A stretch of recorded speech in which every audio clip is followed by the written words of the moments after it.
حي على الفلاح.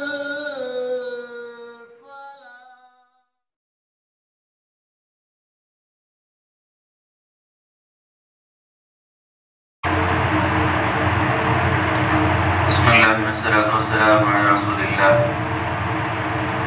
أعوذ بالله من الشيطان الرجيم. بسم الله الرحمن الرحيم. وإذ قلتم يا موسى لن نؤمن لك حتى نرى الله جهرة فأخذتكم الصاعقة وأنتم تنظرون ثم بعثناكم من بعد موتكم لعلكم تشكرون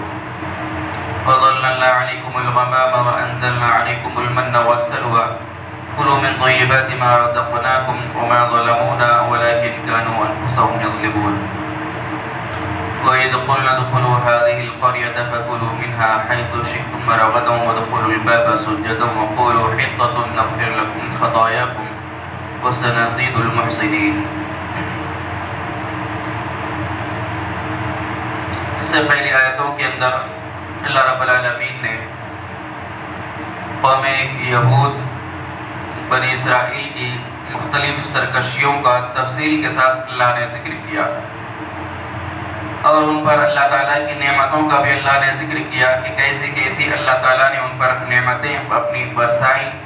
اس کے باوجود بنی اسرائیل مسلسل اللہ رب العالمین کے خلاف سرکشی اور بغاوت کرتے رہے. ایک اور سرکشی کا اللہ تعالیٰ نے یہاں پہ بنی اسرائیل کی ذکر کیا. فرمایا کہ وَإِذْ قُلْتُمْ يَا مُوسَى لَن نُؤْمِنَ لَكَ حَتَّى نَرَى اللَّهَ جَهْرًا، کہ جب تم نے کہا کہ اے موسیٰ ہم تجھ پر ہرگز ایمان نہیں لائیں گے جب تک کہ ہم اللہ تعالیٰ کو کھلے عام یا اپنی آنکھوں سے ظاہری طور پر نہ دیکھ لیں. فَأَخَذَتْكُمُ الصَّاعِقَةُ وَأَنْتُمْ تَنظُرُونَ، تو بجلی نے تم کو پکڑ لیا، تم پر بجلی آ کر گر گئی حالانکہ تم اس کو دیکھ رہے تھے. اللہ رب العالمین نے حضرت موسیٰ علیہ السلام کو جب کوہ طور پر توریت کو دینے کے لیے بلایا تو حضرت موسیٰ علیہ السلام نے اپنے قوم کے 70 لوگوں کو اپنے ساتھ لیا. 70 لوگوں کو حضرت موسیٰ علیہ السلام اپنے ساتھ کوہ طور پر لے کر گئے تاکہ یہ 70 لوگ اللہ رب العالمین کی دی ہوئی کتاب اور اللہ کی دی ہوئی شریعت کے اوپر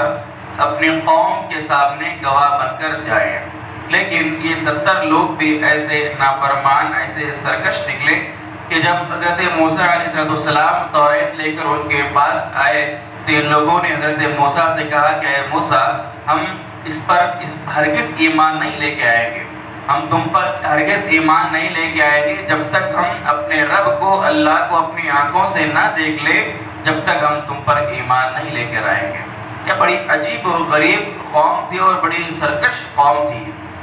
اپنی آنکھوں سے اللہ رب العالمین کی نشانیوں کو دیکھنے کے باوجود فوراً اللہ تعالیٰ کے خلاف بغاوت کرتی تھی اور اللہ سے اپنے نبی سے سرکشی کرتی تھی. لہٰذا انہوں نے یہ مطالبہ کیا کہ جب تک ہم اپنی آنکھوں سے اللہ تعالیٰ کو نہیں دیکھ لیتے ہم تجھ پر ایمان نہیں لائیں گے اے موسیٰ. اللہ رب العالمین نے ان کو سزا دی اور ان کے اوپر بجلی گرا دی اور بجلی کے ذریعے اللہ نے ان کو وہیں پر ہلاک کر دیا. پھر اللہ نے کہا کہ ثم بعثناکم من بعد موتکم لعلکم تشکرون، کہ پھر ہم نے تم کو تمہاری موت کے بعد دوبارہ اٹھایا تاکہ تم اللہ تعالیٰ کی شکر گزاری کرو. حضرت موسیٰ جب اللہ تعالیٰ نے ان کے اوپر بجلی گرا کر ان کو ہلاک کر دیا، مار دیا، ان کو موت آ گئی تو حضرت موسیٰ علیہ السلام پریشان ہوئے کہ میری قوم کے ان لوگوں کو کہ جن کو میں اپنے ساتھ گواہ بنانے کے لیے لے کر آیا تھا یہ لوگ ہلاک ہو گئے. اگر میں اسی حالت میں اپنے قوم کے پاس جاؤں گا تو یہ بڑی بدگمانی والی بات ہو جائے گی میرے قوم کے معاملے میں.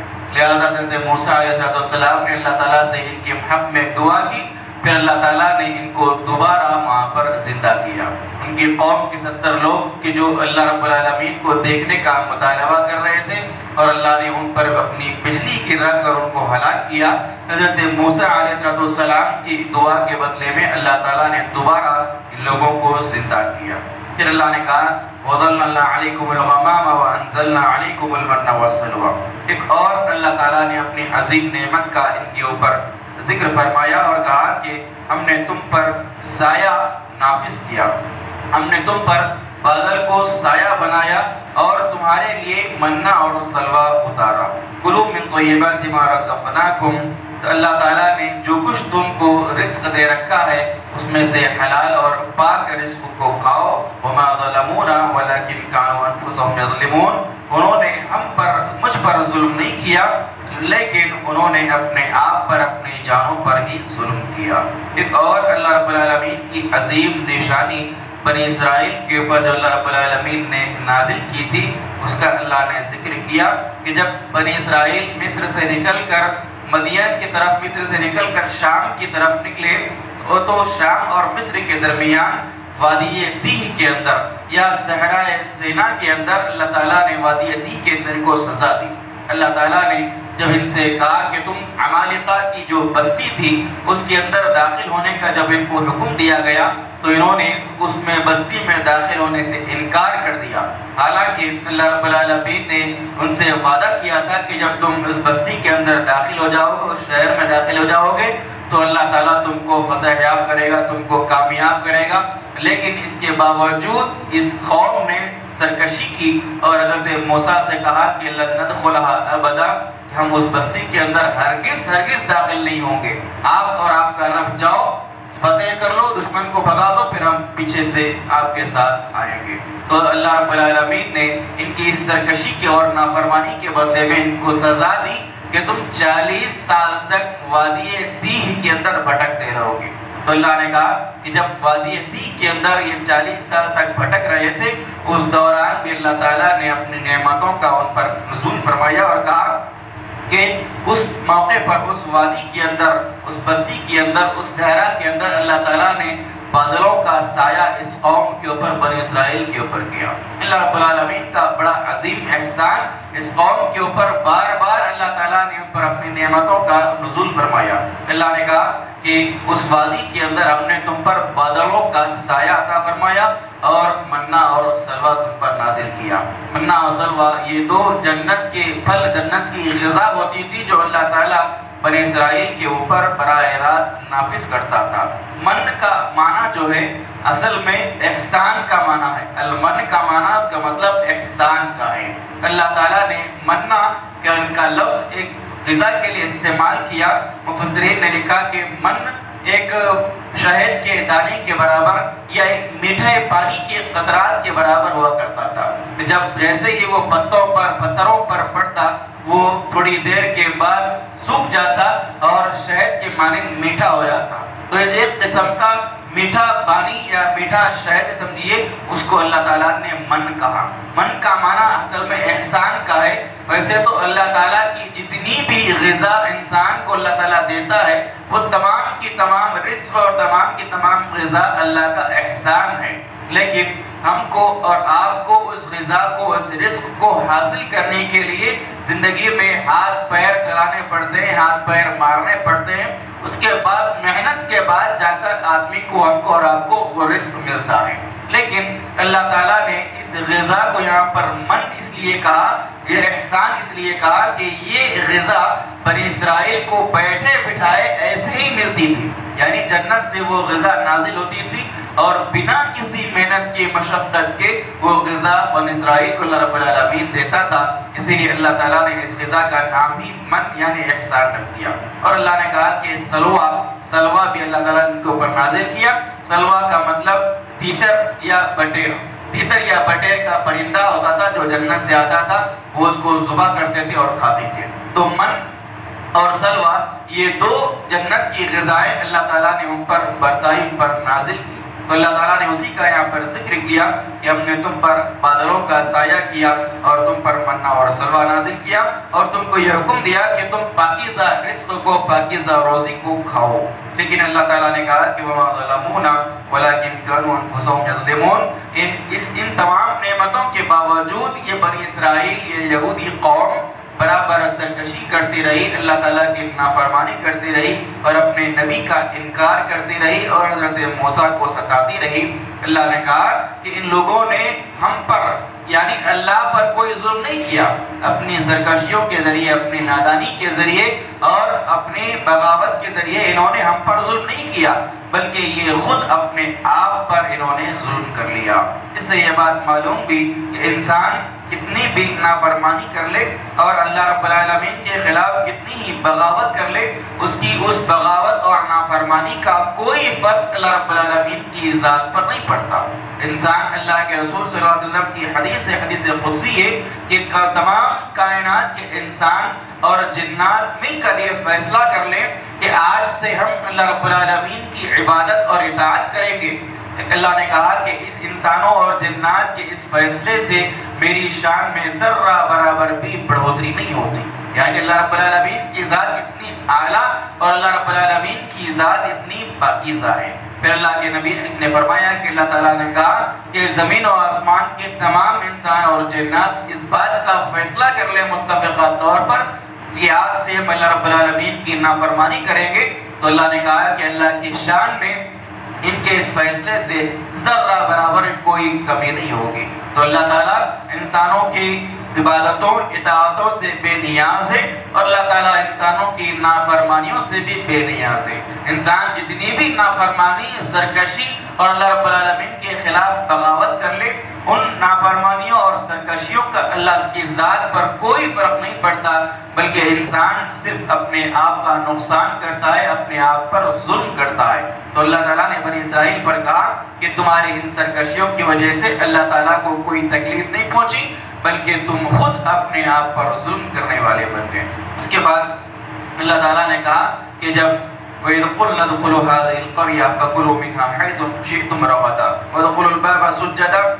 وَقُولُوا حِطَّةٌ نَغْفِرْ لَكُمْ خَطَايَاكُمْ وَسَنَزِيدُ الْمُحْسِنِينَ۔ پھر اللہ رب العالمین نے ایک اور احسان کا یا ان کی سرکشی کا یہاں پر ذکر فرمایا اور کہا کہ جب ہم نے کہا کہ تم اس بستی کے اندر داخل ہو جاؤ اور اس میں جو کچھ بھی تم کو اللہ رب العالمین نے دے رکھا ہے با فراغت اس میں کھاؤ اور پیو، وَادْخُلُوا الْبَابَ سُجَّدًا وَقُولُوا حِطَّةٌ، اور اس کے دروازوں میں داخل ہوتے ہوئے سجدہ کرتے ہوئے اللہ رب العالمین کے سامنے داخل ہو اور یہ کہو کہ حِطَّہ کہتے ہوئے دروازے کے اندر داخل ہو جاؤ۔ نغفر لکم خطایاکم،